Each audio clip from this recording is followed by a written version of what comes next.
கேரள மாநிலத்தில் பந்தனம்திட்டா மாவட்டத்தில் எழுந்திருக்கக்கூடிய ஒரு பாலியல் புகார் இன்றைக்கி அந்த மாநிலத்தையே புரட்டி போட்டிருக்கு. கேரளா மட்டும் இல்லாமல் நாடு முழுவதும் ஒரு மிகப்பெரிய அதிர்வலியை ஏற்படுத்தியிருக்கு அப்படிங்கிறது தான் சொல்லணும். என்ன நடந்தது? கேரளாவில் பள்ளி கல்லூரிகளில் இருக்கக்கூடிய பெண்களுக்கு கவுன்சிலிங் கொடுப்பாங்க.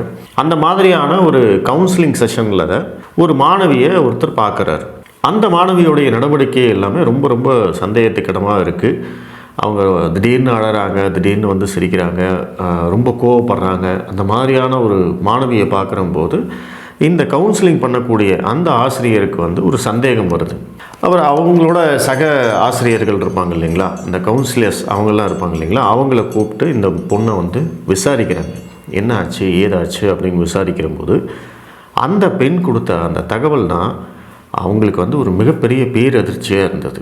அந்த பெண் உண்மையை தான் சொல்கிறாங்களா அப்படிங்கிற ஒரு சந்தேகத்தை கூட அவங்களுக்கு எழுப்பியிருக்கலாம். ஏன்னா அந்த பெண் சொன்ன உண்மை அந்த மாதிரி. அந்த பெண்ணுக்கு 18 வயது தான் ஆகியிருக்கு. ஆனால் கடந்த 5 வருடமாக கிட்டத்தட்ட ஒரு 60க்கும் மேற்பட்டவர்கள் அந்த பெண்ணை பாலியல் இச்சைக்கு உட்படுத்தியிருக்காங்க, பாலியல் வன்கொடுமைக்கு உட்படுத்தியிருக்காங்க. அவங்களுடைய 13வது வயதிலிருந்தே இது தொடர்கதையாக மாறிக்கிட்டே இருந்திருக்கு. இதை கேட்டு ரொம்ப அதிர்ச்சி அடைந்த அந்த ஆசிரியர் என்ன பண்ணுறாரு அப்படின்னா, காவல்துறைக்கு தகவல் தெரிவிக்கிறாரு.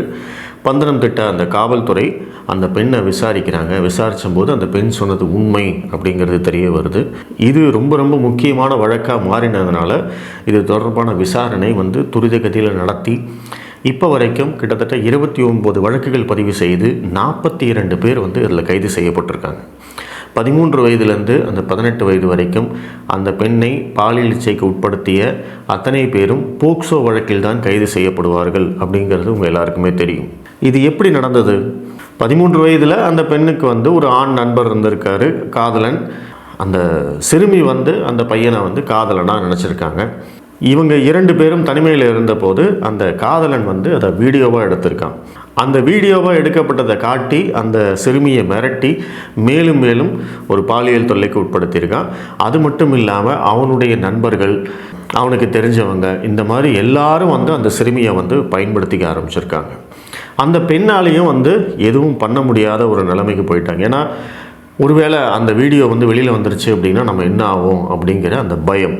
பெற்றவங்களுக்கும் தெரியாது, அறியாத வயசு, என்ன நம்மளுடைய எதிர்காலம் என்ன ஆகும் அப்படிங்கிறதெல்லாம் எதுவுமே தெரியாமல், இதுக்கு யார்கிட்ட போய் ஹெல்ப் கேட்குறதுன்னு தெரியாமல் ஒரு குழப்பமான மனநிலையில் இருக்கிற அந்த சிறுமியை இவங்க எல்லாரும் பயன்படுத்திக்க ஆரம்பிச்சிருக்காங்க.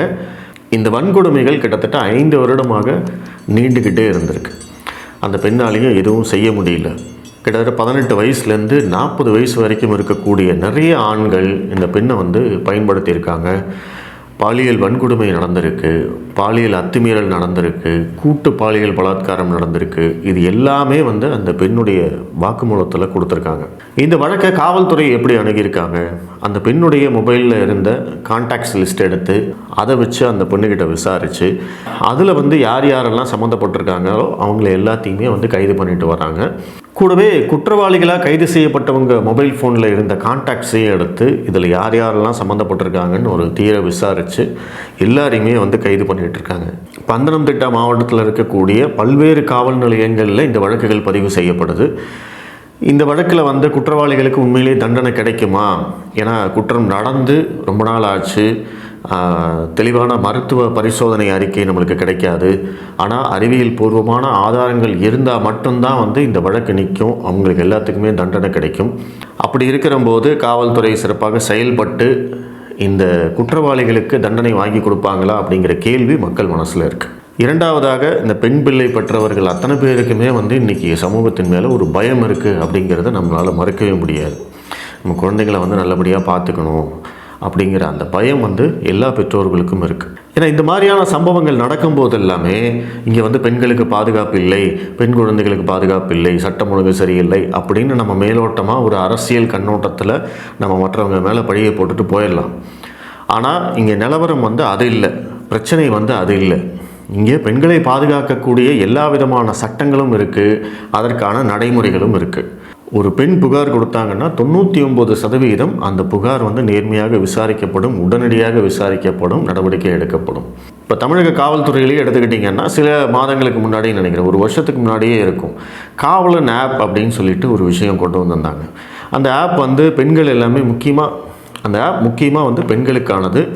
பெண்கள் வந்து அதை டவுன்லோட் பண்ணிவிட்டு அவங்க ஆபத்தில் இருக்கிற போது அந்த ஆப்பில் வந்து காண்டாக்ட் பண்ணாங்க அப்படின்னா அந்த ஆப் மூலமாக அந்த பெண் எந்த லொக்கேஷனில் இருக்காங்கங்கிறத கண்டுபிடிச்சி பக்கத்தில் இருக்கிற காவல் நிலையம், பக்கத்தில் இருக்கிற காவலர்கள் யாராக இருந்தாலும் உடனடியாக அடுத்த ஒரு 10 நிமிஷம் 15 நிமிஷத்துக்குள்ளே அந்த பெண் இருக்கிற இடத்துக்கு வந்து அவங்க வந்து சேர்ந்துருவாங்க.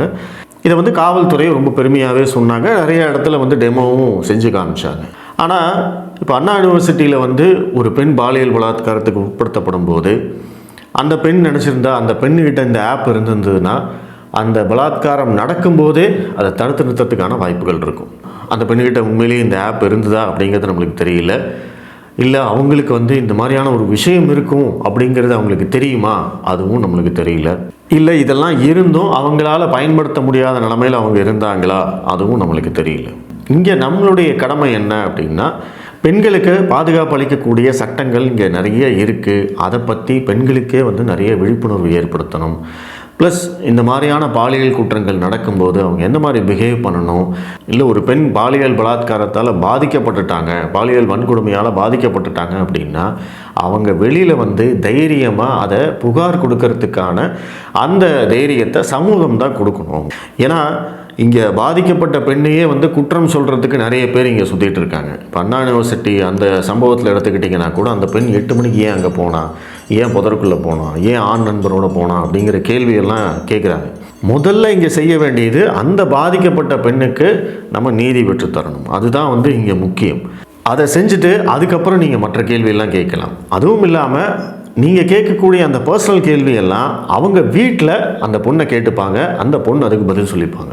அந்த கேள்விகளுக்கு உங்களுக்கு பதில் சொல்லணும் அப்படிங்கிற அவசியம் அந்த பெண்ணுக்கு கிடையாது. அது ஏன்னா அது அவங்களுடைய பர்சனல். அது தவறாகவே இருந்தாலும் அவங்க குடும்பம் அவங்கள பார்த்துக்கும்.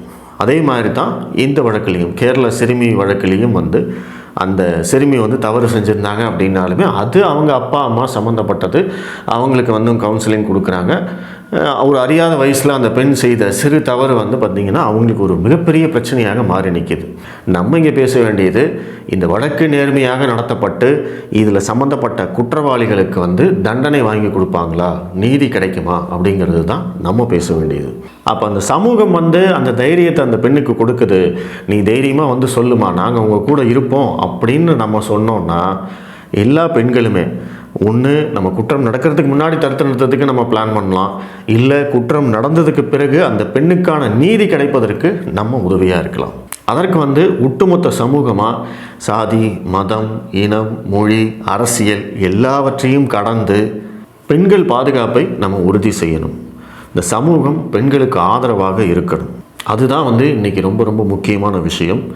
இந்த பாதிக்கப்பட்ட கேரள பெண்ணுக்கும் விரைவாகவே நீதி கிடைக்கும் அப்படின்னு நம்ம நம்புவோம். அவங்களுக்கு தேவையான எல்லா விதமான சட்ட உதவிகளையும் கேரள மாநில காவல்துறையும் கேரள அரசும் செய்கிறாங்க அப்படின்னு கேள்விப்பட்டோம். இனி இது போன்ற ஒரு சம்பவம் நடக்காத அளவுக்கு, இனிமேல் இன்னும் இது மாதிரி வந்து எந்த பெண்ணும் பாதிக்கப்படாத அளவுக்கு வந்து நம்ம ஒரு சமூகத்தில் ஒரு விழிப்புணர்வை ஏற்படுத்த வேண்டிய கட்டாயம் நம்மளுக்கு இருக்குது. அதை நம்ம தொடர்ந்து செய்யணும். நன்றி.